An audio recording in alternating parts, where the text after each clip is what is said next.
Okay, well, welcome to our bsac seminar. Is this the last one this semester? Yeah, we have one more. Oh, we have one more actually. Okay. And so I'm happy to introduce to you Dr. Fadi Alsaleem. Yes. Alsaleem, yeah. I met him actually at Hilton Head in June this year when we were at the Roger Howe retirement celebration and that sort of thing. And so he has some very interesting research that he's doing about to talk about that's actually trying to do AI, so neural networks, using MEMS, of which there are, I guess, a few people thinking of doing this sort of thing, but he's got some really interesting ideas and actually has some interesting results on this. And I guess some other things I can point out from his bio. So he's an associate professor in the College of Engineering at the University of Nebraska. I guess he told me that Nebraska doesn't have a lot of fabrication capabilities, so you should be thankful that you do. So he actually goes down to UT Dallas to use their facilities there, and he gets a lot done doing that. It's going to be impressive what you're about to see. Let's see, he's got over 6 years of industry experience. I guess he spent some time in Emerson, who used to be a bsac member. They just recently left, so maybe he can bring them back or something. Probably not. Let's see, and he's received a lot of funding recently from the government for this type of stuff that he's doing right now. So I think without further delay, take it away, Fadi. Yeah, thank you. Thank you for the nice introduction. And it's my pleasure to be here to speak to this audience. And knowing that Berkeley is the kind of the place where the comb drive thing started, and you'll see I'll use it in a different way here. So again, my name is Fadi Alsaleem, and I would like to acknowledge the federal funding for my research. It started in NSF, and then IRBA project, and then now with the Department of Energy. And one lesson, like beside he talked about fabrication, the other lesson I learned in funding, you have to be persistent. Like I was telling Clark, I submitted 8 times on NSF to get the max. So it's not something. Usually we show the good result, but there's a lot of work in the background to get there. So just another lesson I learned doing research. So yeah, my work is about how to do MEMS in computing with MEMS. I would like to acknowledge my student. Some of them I graduated. I know Muhammad, my first student, is in California actually, and there's some still working with me.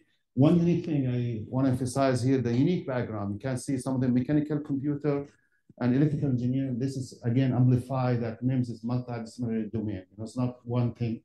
You have to have all this expertise to make something happen with MEMS. I also would like to acknowledge my collaborator at UT Dallas, Dr. Barkamali, where we fabricate the MEMS. Dr. Rosby helped me with the training. He's now at MIT. And Dr. David from GE also helped us in doing some fabrication for those MEMS.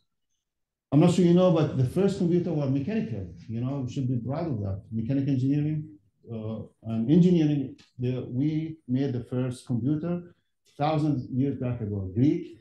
They invented this mechanical computer to do for the star calculation.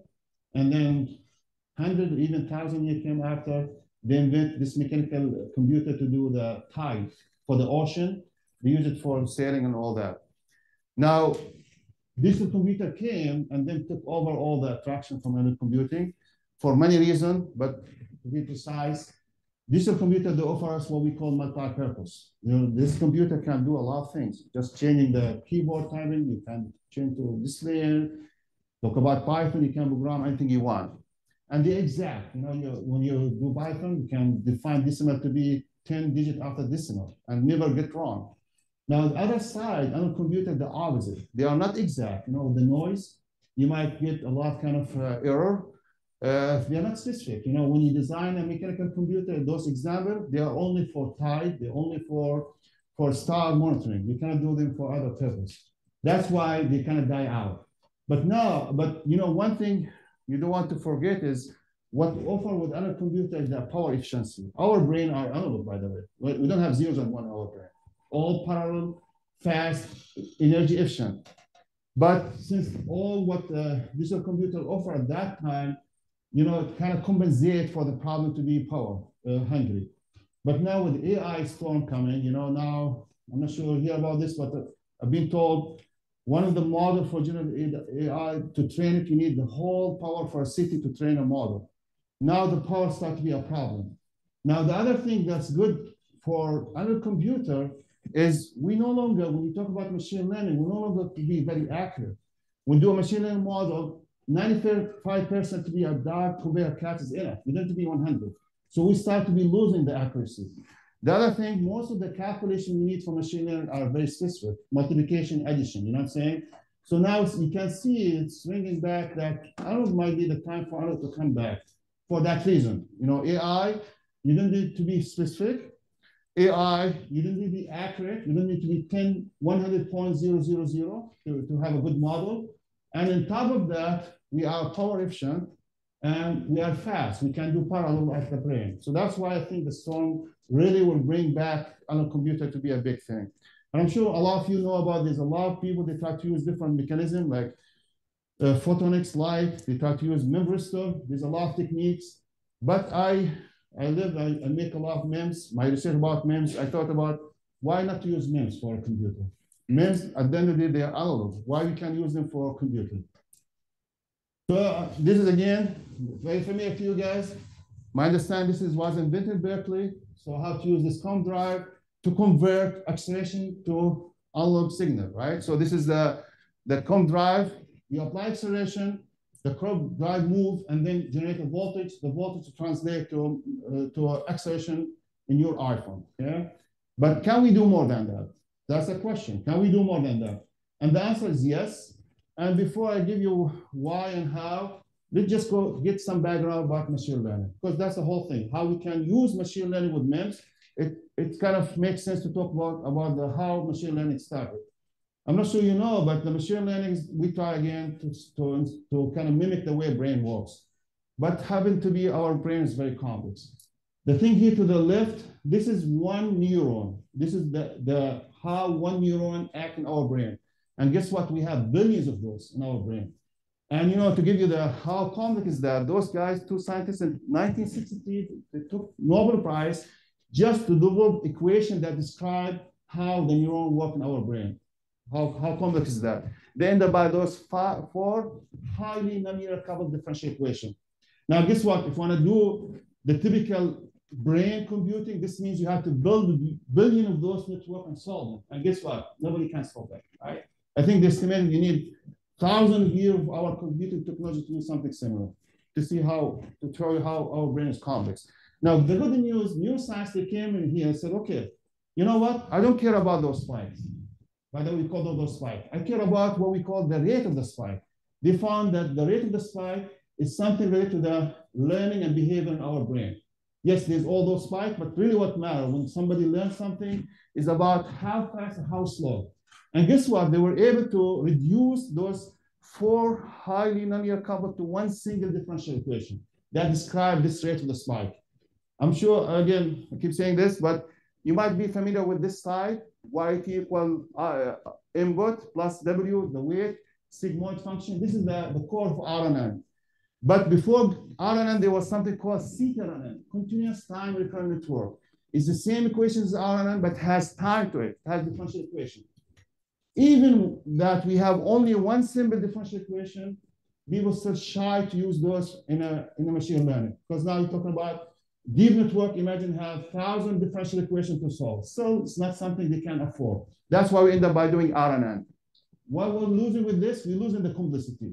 You know, that's why we need deep network, a lot of neurons to handle the problem. If we were able still to preserve this differential equation, we can gain more power. And that's the whole thing about my story. We found that MEMS equation would vibrate, especially when you go to the nonlinear regime.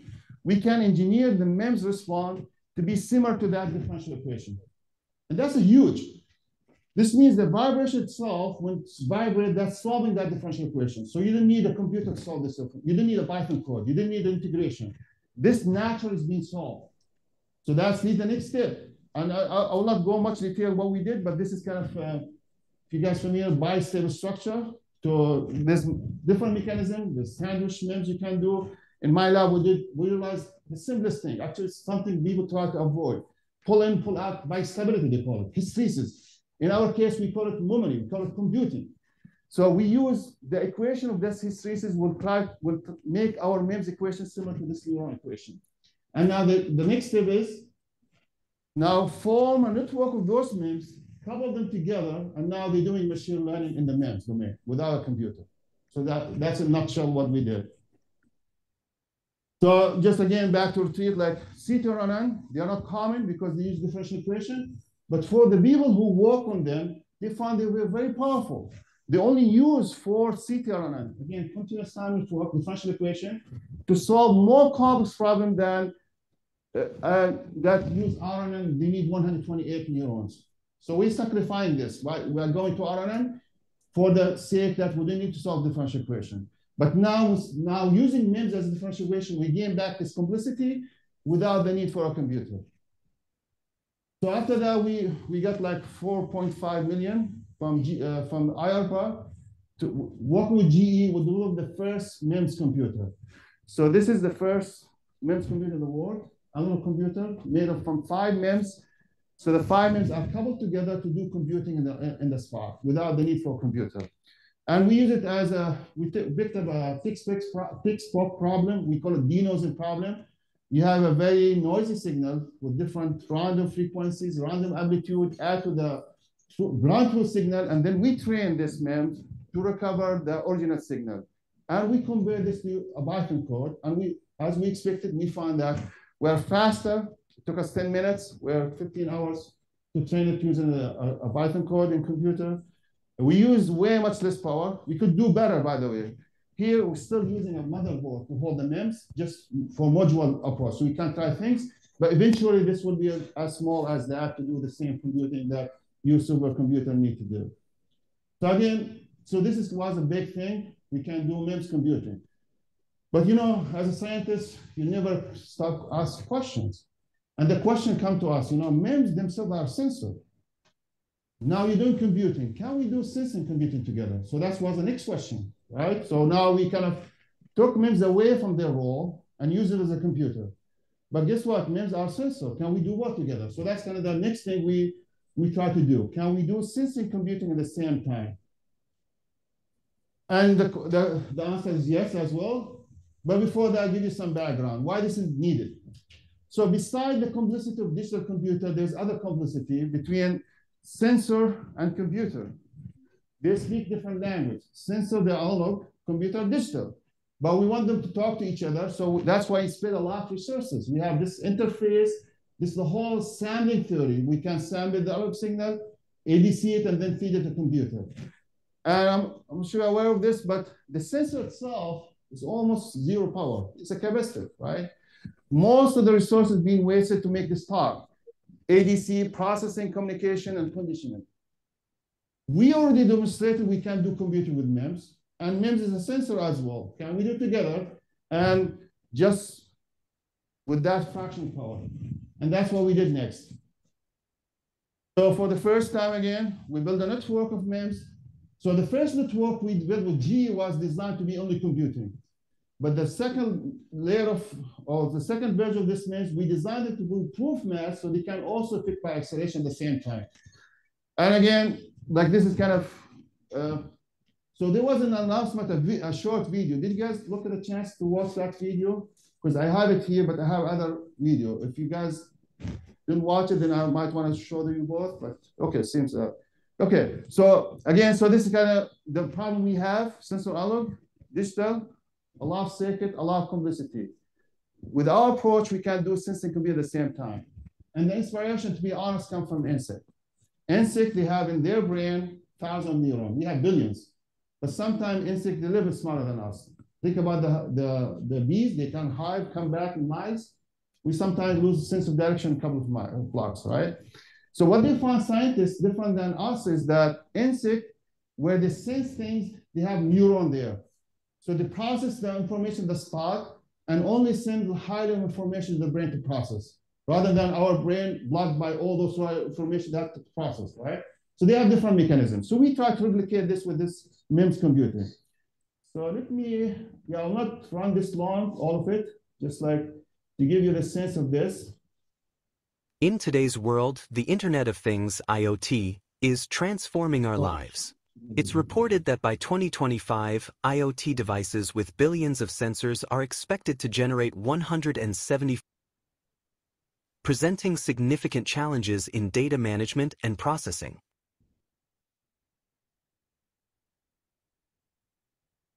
Current digital computing technologies are increasingly energy-hungry and face limitations in handling the overwhelming flood of data. These technologies aren't keeping pace with the growing demands. In a typical data processing pipeline, the process begins with sensing. After sensing, the data goes through conditioning, analog to digital conversion, computing, and finally, output delivery. During the computation stage, once the data is prepared, it can be processed locally using a computer or microprocessor, or it can be transmitted to the cloud for online processing, where the output is then received. When comparing these methods, local processing is often slower and consumes more energy. Cloud processing, on the other hand, offers faster speeds and generally lower processing energy costs, but it comes with the added energy and complexity of data transmission. In both scenarios, computing energy consumption remains a significant challenge, while sensing itself doesn't pose a major energy problem.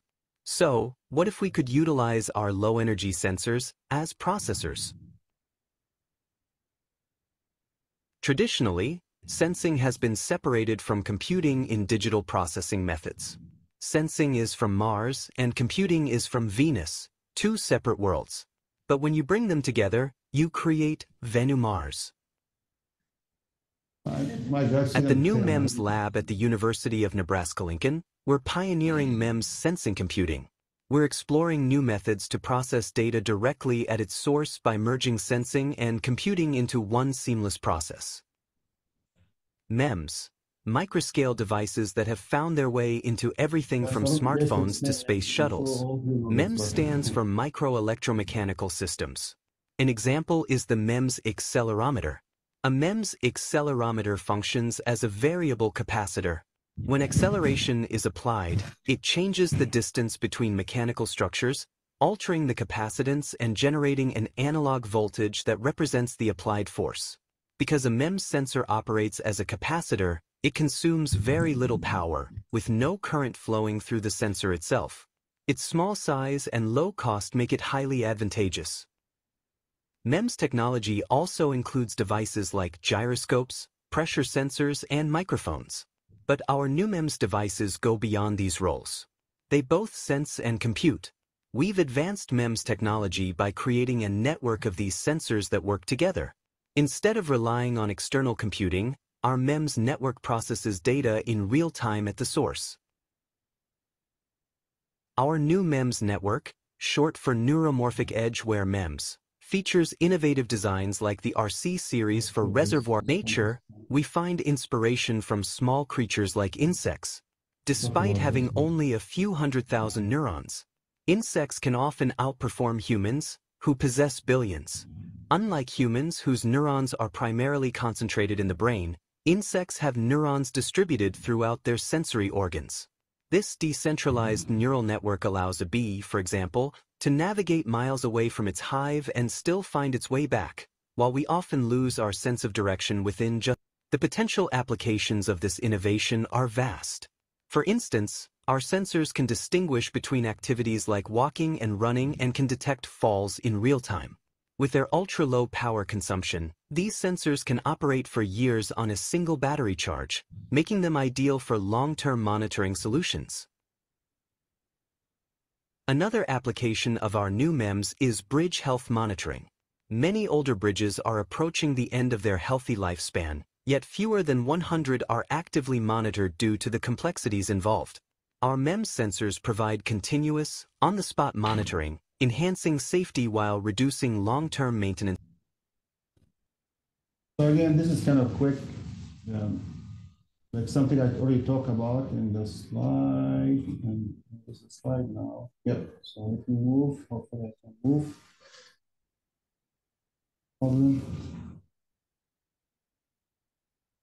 Good. So yeah, so that's kind of a lot of things I talked about, but maybe visualization make it better and easier to understand. And this this slide summarized like the steps. Again, it was not one thing. We have to go through steps to achieve this kind of goal. So to the left top this is the conventional accelerometer you guys familiar with. Like proof mass will move, generate voltage. One thing I did in my PhD, it's a little bit different, is like we designed this MEMS to add a stopper. And then we design this proof mass to hit the stopper when the acceleration exceeds the threshold. So now with this, we don't need to know the acceleration value, but we can tell if the acceleration exceeds threshold. We call it threshold accelerometer switch.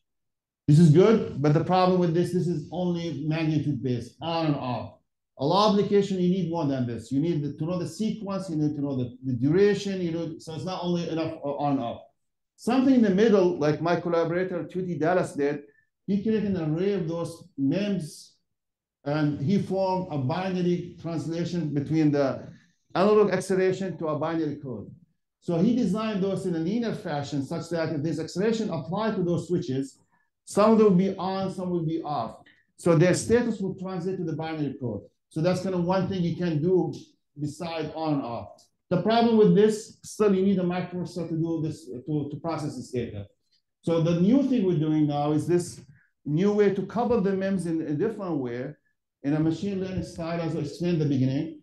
And those MEMS are still, they would use a binary code, but this binary code will be a class. Am I detecting somebody walking? Am I detecting somebody falling? So those MEMS, they interact with each other mechanically to do the computing, and they give us the result we want without a computer. So that's kind of and again, this video, I'll not run all of it, just give you more detail about this technical aspect of this, how we can use this 3 MEMS couple to do this computing.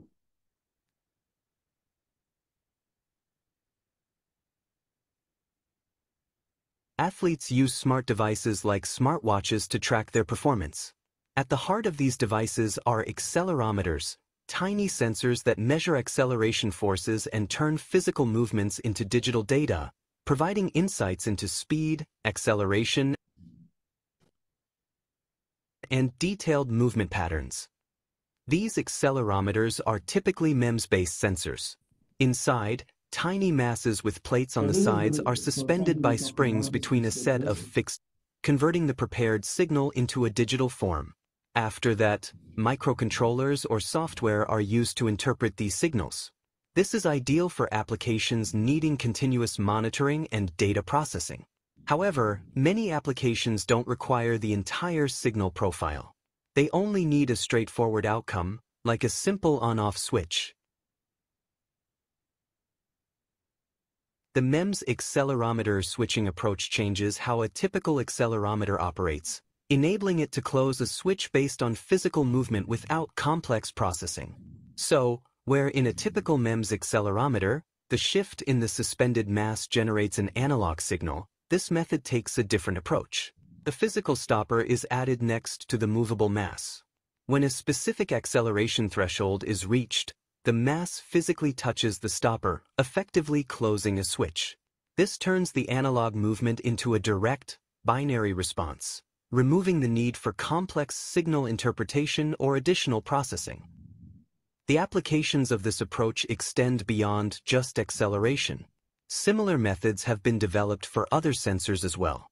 For instance, in MEMS-based temperature sensors, a system allows a charger to automatically shut off when the temperature exceeds a set threshold, preventing overheating. Likewise, in pressure sensors, compressors are controlled by a switch that triggers when a certain pressure is reached. However, acceleration signals pose a different challenge. Unlike temperature and pressure, which have lower frequency and more static signals, acceleration signals are highly dynamic, prone to noise, random peaks, and external influences. As a result, relying solely on the signal's amplitude may lead to false triggers and unreliable system performance. To address this complexity, a more comprehensive approach is necessary, one that accounts for the signal's duration, sequence, and amplitude, ensuring a more accurate and reliable switching mechanism. To address this challenge, we developed a MEMS network composed of 3 interconnected units, M1 at the bottom, M3 on top, and M2 in the center. Each unit can be designed with different parameters for various applications. M2, being the largest unit, has the highest sensitivity to acceleration, allowing it to move first. The MEMS units are electrically coupled through parallel plates extending from each mass, with coupling plates labeled P3-2 between M2 and M3 and P1-2 between M2 and M1. With this, when M2 shifts, it impacts the other units, aiding their switching. Stoppers are strategically placed. M1 has its stopper below for downward acceleration, and M3 has its stopper above for upward acceleration. M2 features stoppers on both sides to enable switching in both directions. For real-time adjustments, we included additional parallel plates coupled with M2, called P2, allowing us to fine-tune its sensitivity by applying a DC voltage. The next image reveals an SEM view, a scanning electron microscope image, of our MEMS network, showing the detailed structure and design of all its components. In acceleration applications, both the amplitude and the sequence of the signal are crucial. The MEMS network can detect these sequences, such as the rising acceleration sequence and the falling acceleration sequence, and responds accordingly. Essentially, it acts like a smart switch, reacting to both the shape and amplitude of the motion. Here's how the system operates. First, we start by adjusting the voltage across the parallel plates to fine-tune M2 sensitivity. When the acceleration increases during the rising sequence, M2, the central mass, moves down in response. As the acceleration amplitude increases, M2 reaches the downward stopper and switches on. This movement decreases the distance between the plates of M3 and M2, increasing the electrostatic forces between the two, which influences M3 to shift upward. However, M3 doesn't switch on yet. It moves closer but waits for the falling acceleration to switch on. Next, when the acceleration decreases, M3 shifts upward in response, finally switching on. This switching indicates that it has detected the full transition from rising to falling acceleration. At this stage, M2 is expected to move upward during deceleration. However, due to hysteresis, which is similar to a memory effect, it remains latched in position. As a result, detecting M3 switching indicates the transition from rising to falling acceleration. In contrast, when we consider the other case of falling to rising acceleration, the opposite. Again, we try to simplify it. We can do more, but we try to kind of bring machine learning, something we can reason through. But literally what we can do way much more than this. But we choose this application to show you like something reasonable, how this can translate to the MEMS. And yeah, so this is that. And I think one thing I really enjoy about this, like where we can These rising to falling and falling to rising signals correspond to human motions like sitting down. So I think that's kind of the key thing. It offers 4 key features: high speed, low power, low cost, and adaptability, making it a powerful solution for numerous advanced applications across various industries. While one example is sit-stand detection, it can be expanded to identify other human motions like walking, running, or even falling, all with minimal adjustment to the system. This application can revolutionize devices like pacemakers, allowing them to adjust their functioning based on user activity. Due to its near-zero power consumption feature, it significantly improves battery life while doing so. Beyond human motion, another potential application is in automotive safety. With the near-zero latency feature, the system can be used with airbags, allowing them to trigger instantly during a crash, enhancing response time and accuracy, all with minimal adjustments to our MEMS network, as the crash produces a similar falling to rising acceleration sequence as the sit-stand case. Shipment quality monitoring is another potential application. To track the health of packages during shipping, our MEMS network could be embedded within packages to detect shocks and assess shipping quality during transit, ensuring product safety. This is made possible due to the near-zero power consumption and very low cost, allowing it to be used in important packages without significant additional costs. Furthermore, we can expand further. Our MEMS network is well suited for applications in robotics, industrial systems, medical devices, and automotive technology. By directly interpreting signal patterns without the need for an external computer, our 3MEMS network represents the future of sensing technology, moving beyond traditional measurement methods. This is the next step in smart sensing. Currently, a 3MEMS network can achieve all of this. In the future, we envision a larger MEMS network with hundreds of MEMS units, capable of tackling more intelligent applications. So this is a good start to show what we are doing next. Your question. they never touch. They never touch, yeah. We designed them such that they will move without touching. Yeah, because the stopper, we can't control the stopper to stop without touching the conductor. That's a good question. Yeah, so I think this is a good start to show you what we're next doing, like where, yeah, so like just it's kind of more commercialization. We got in this technology and all that. We looking about application where we can do it. We think about startup company, licensing, all that. But the next step, what else we can do? Who's familiar with the concept of reservoir computing? Reservoir computing, 1, 2. Yeah. So I will just give brief description here, but nutshell, reservoir computing is a new theory of computing as well. It's kind of try to do computing with physical system. And the theory says if you bring a very complex nonlinear system and feed it with the input you want to deal with, and then at the top, you just take one out of this complex system, just do linear regression. They show mathematically you can almost model any problem you want. Now, the big thing about this one, this reservoir computing, you can use random weights. You don't need to train. You can bring, as long as you have a very complex system, you'll be good. Then you can just use linear regression at the top to do anything you want. So again, MEMS are a very good candidate because they are, if you excite them non-region, you get the reservoir computing. We show this, we can do this the same thing with MEMS. And even we did with medical application. The application we choose is the diagnostic PAD, peripheral artery disease. That from the way they walk, we did reservoir computing. We can tell somebody has the disease or not. But again, this is different, completely different theory rather than RNN and CTRN. The message here, we can do it with MEMS as well. The other interesting thing, there's a kind of different computing background about, they call it long-term, short-term memory. You know, you're familiar with the LSTM model. Something similar, but in behavior modeling, how human behave, you know what I'm saying? And we also did this with the MEMS. Without going much detail, we show that the same theory that govern those behavior computing, we can do it with the MEMS, long-term, short-term memory. And the interesting part, which is the recent project we get from Develop Energy, is how to do more complex application. We talk about sticker stand, airbag. This is a kind of, I want to say, easier question, but additive manufacturing, it's a big thing now, 3D printer. But the major issue they have is if they have a problem where they're printing, you have to wait till the next day. I mean, they usually deliver overnight to know there's a problem. Can we do diagnostic on the spot, online processing to stop it when there's a problem? Yes, but the problem is generate a lot of data you cannot deal with a typical computer.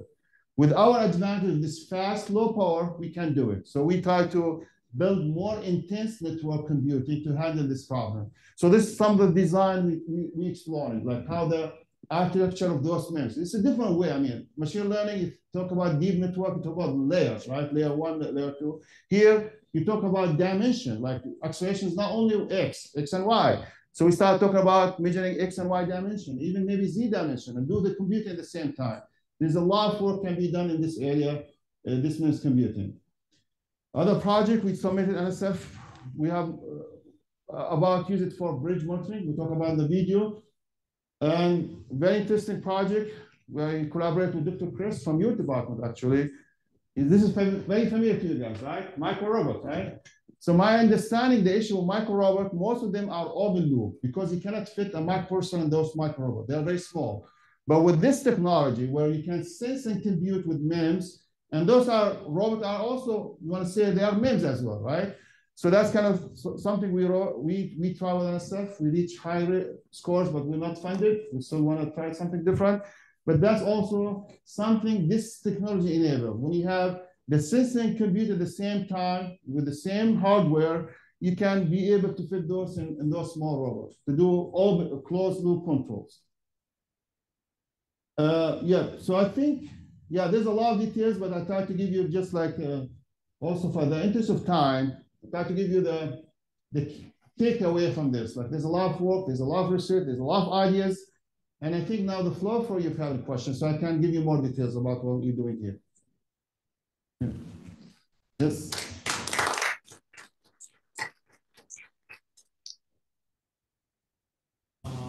Very nice work. Thank you. What I'm especially curious about is how robust is your system? Is machine learning, and yes. how do you make it robust? Good question. So we nailed it down with this computing only. Like when we did the GE project, I didn't talk much about it, but what they did is they developed like since this is analog, they also did analog training. So the training is going online. And so we developed an algorithm that do training online such that if there's a problem in the system, it will adjust the wave. And actually they took it very extreme. Like in the display, when they present this project, as I mentioned, there's 5 MEMS here. This do the denoising problem. I'm not showing this here. They took 1 MEMS out, complete one. So the network down from 5 to 4, and then the training itself, it went bad and then recover and get even with 4 MEMS, is not as good as this performance, but recap and several. But maybe like the answer to your question, I think the secret for this is online training. And this is enabled because we're doing online analog computing. You can't do this. With digital computing, you cannot do that. If that answers your question. Okay, so if I understand it correctly, you do the training with the hardware. Exactly. We build like for this project specifically the 4, that's why we get a lot of money. We build an online training, analog training, not from MEMS. The vision was to use MEMS, but we can back up, just use analog circuit to do the training. And we were able to do it. Yeah. Yes. Thanks for the talk. So many accelerometers use to sort of keep the shuttle in a linear region, right? I suppose you don't want to do that. Exactly. We don't like linear things. Yeah.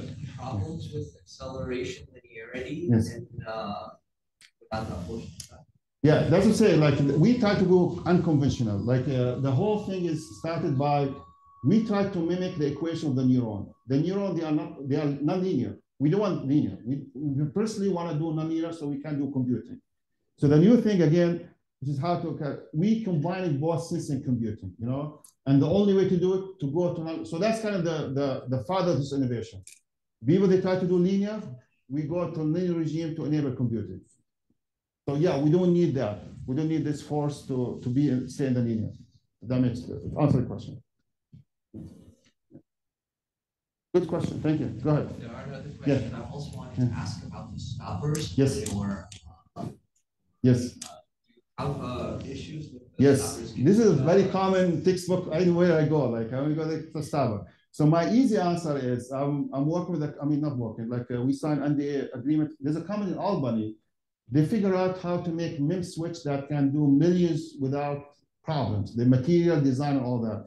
And those 4 RF switches where they expect to switch thousands, billions of times. Think about this one. No, we did like think about the airbag system in the car. You want to switch only 1 time, and that's it. Think about the activity. You want to maybe switch 10 times right there. So all of that still, people they figure out for billions of time. We didn't need billions. We need maybe 100,000. So should something be manageable? But this is something I always been asked about it. And I think the misconception come here. They always think about RF switches where they are supposed to switch a lot. We don't want to switch a lot. I mean, it's all like a class. When we detect something, switch. Otherwise, you just be without switch. That makes sense. But this is good questions. Yeah, this is the question you have been asked when I go to present this work. Yeah. Yes. So, if I understand correctly, your network can be similar to. Yes, like we rather like the whole thing is this is the differential equation that CTRN used. If I do Python, which we did by the way, to compare, that's what we compare. We had to write Python code, direct integration to do this. But this means when vibrate is solving this equation naturally. So what I understand is that MEMS network has a limited. Yes. So how do you let's say shift the weights of each neurons? That's a good question. So yeah, so we still have tunability. It's not as a general Python code. Yeah, one thing we did, we published this in Nature Communication Engineering. We show that the same hardware, these 3 MEMS, by changing the bias voltage for the coupling fingers, we can switch from problem to problem. So we switch from human activity recognition to signal classification. Completely different problem by just changing the bias voltage. Yeah, we never kind of claim we can do general purpose computer, but for a very specific application, target application, we can do it. But yeah, the key thing is the bias voltage. We can't change the bias voltage. Yeah, once we fabricate those fingers, we cannot. Yeah, one thing we did to enable the computing to have different fingers. So again, the number of the fingers, different forces are weird. On top of that, we can't change the DC voltage, but that's kind of the maximum we can do. I guess I forgot to remind you to repeat the question for the people on Zoom, I suppose. But there's been a number of questions. I think they could have figured out what the questions were about, right? That last one was about programmability, whether it could be programmed. Yeah. But if you do that with DC biases, you need some way to store those voltages, right? So you're going to need electronics no matter what. You can't make it all mechanical. Exactly. Unless it's one thing, like as I mentioned, airbag system, just for airbag system, you fix those voltage and that's it, you know. But if it's something you want to change, and there's a lot kind of, when I talk with collaboration with other faculty, we talk about how to use MEMS not as a neuron, as this kind of weight coupling, you know what I'm saying? Still use analog weight kind of thing, like how to bring hybrid other technology to embed it with this network. I'm curious, what's the highest DC bias you use? Yeah, so he asked about what's the highest bias voltage. For this network, since, again, we're using big proof mass and we targeted low acceleration, so we use up to 70 DC, but those can be optimized. This is just proof concept just to show it's working, but this is something we can play with and change. You list many potential applications for this analog computing MEMS device. So, which one or which category is most promising and most advantageous for such a way? That's a good question. I mean, like he's asking about what's the most promising question. You know, to be honest, myself, you know, I've been in a new journey. I was telling Dr. Clark, like, start thinking about startup, and I find this is a completely different world than academia. You know what I'm saying? That there's a lot of things you want to learn. You know what I'm saying? It's not enough to be a good idea, but to your point is what problem you're solving, how other people are solving it. Is it something makes sense? So there's a lot of things I'm learning. So the thing I maybe answer your question is nothing about promising, it's more about what's the least resistant to get out, you know? And I was surprised to know the key thing when I talk with investors and people, they're excited about entertainment, you know? NFL helmet, you know what I'm saying? To detect if some shot exceeded limit. Not like I thought like medical or all that. I said, no, those are good, but take us 5 years of approval, FDA and all that, you know? We need something quick to get our money back, you know? So entertainment starts to be, quote unquote, the promise application for this. But the real scientific kind of answer to your question, I think a key thing for me, this technology is viable. You know, my dad is old, you know, he was having, when I give him the Apple Watch to do some step and all that thing, but he was, Fadi, do you have to charge it each day? I said, yes. He used to have this Casio, I think, where it ran battery for 30 years without touching it. He said, no, I don't want your watch. He threw it at me, you know. So with this technology, I'll never say we'll reach 20 years, but something we're getting closer, you know, where you can, and honestly, it's very kind of interesting. I do a lot of research with biomechanics. So one other project I'm not talking about here is how, I touched it quickly, how to use the gate to diagnose disease. And what we found is, yeah, there's a lot of good algorithm, but most of the time, 50%, they're not compliant, especially elderly people. They are not used to charge their wearable device each day. So even though you have the most sophisticated algorithm to diagnose it, if it's not charged, there's no use for it, right? So we try to, like back to the question, I think this is a very key thing for this technology, how we can enable those diagnostic wearable devices to last longer without the need to charge them very often. Yeah, a question about the stoppers. You said that for something like a car crash, you only want to switch once. Yes. But in kind of the way you showed it was you have like 3 shuttles, say 4 stoppers acting as 4 switches. Yes. So is it possible that even though the net switching happens once, the individual switches are activating? Exactly right. So the middle switch, so you're paying attention. I tried to skip it quite quick. The middle mass sometimes switch up and down, but the key one are the top and the bottom. So yeah, the bottom and top might be only switch one time, but the middle mass might switch very often. So would I say one time was not active? Yep. Good catch. Thank you. Yeah. But in order, I mean, I guess the whole point of this is you detect the acceleration, then you can figure out what to do after you get that acceleration. Exactly. Yeah. What kind of resolution do you really need? Do you have enough resolution in what you've shown to do something significant? Like, yeah. So about resolution of acceleration measurement. Well, I mean, there's one thing where you crash into something. Yeah, yes. Maybe you want to do something like call an ambulance or something like that. But there's other things I don't know that.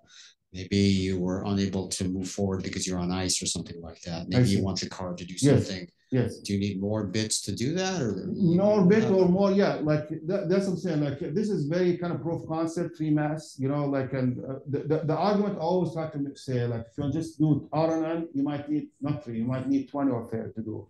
With CTRNN, which is having differential equation, it reduced the need for having bigger networks. But yes, maybe 3, if you want to commercialize this one, 3 might, 3 would do the exact job without correlating other nuisance and other use cases. The key is, yeah, you might want to add more. The more, it's kind of computing power. The more MEMS you add, the more complexity you gain, the more training you can train this to avoid false alarm kind of thing. Yeah. Well, that's what I asked for. Yeah. So just following on Yeah. Mark's question, Yeah. think about your helmet for the NFL, Yeah. right? It's the sum of the quote unquote interactions. It's essentially an integral. Yes. And so you'd have to have some storage. Yes. And yes, good point. I mean, I've not talked about this as well as like, MEMS themselves, like if you look at this, the differential equation has tau. So when we did with G project, we end up by the best network that give us the best response is we have different MEMS with different tau.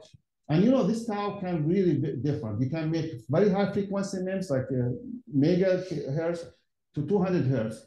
It's still not like 1 minute time scale, but this allows some tunability and some short memory kind of thing, I'm saying, with that scale from 100 hertz to megahertz, I'm saying? We'll never be able to have a minute or an hour, but we can claim we can go with that range. We can have this short memory with this computer.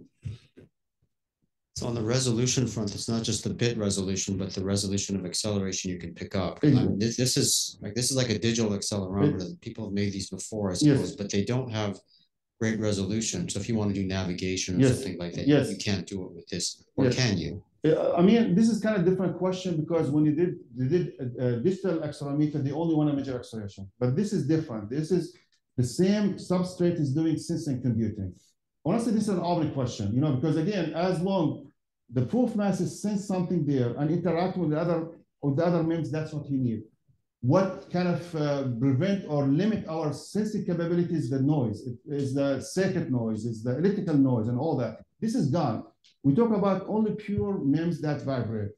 I think it's more about how much, I want to say, mechanical noise, how much response to those proof mass to the acceleration. This is kind of the question. It's not kind of apple to apple, if I want to say it, because we're doing the computing the same substrate. And there's no signal that need to carry over, and there's no noise coming from the circuit and all that. So this is kind of a little bit different there. It's still an open problem, I think, that need somebody to dig deep. Once you start doing sensing computing the same proof mass, what kind of noise you want to start? What's the noise that limits your performance? Questions? All right, well, we're on time. Thank you very much.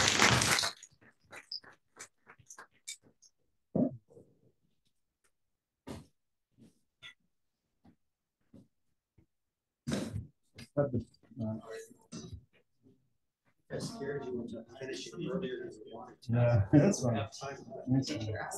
it's so nice not to run to the faculty. Yeah. Thank you.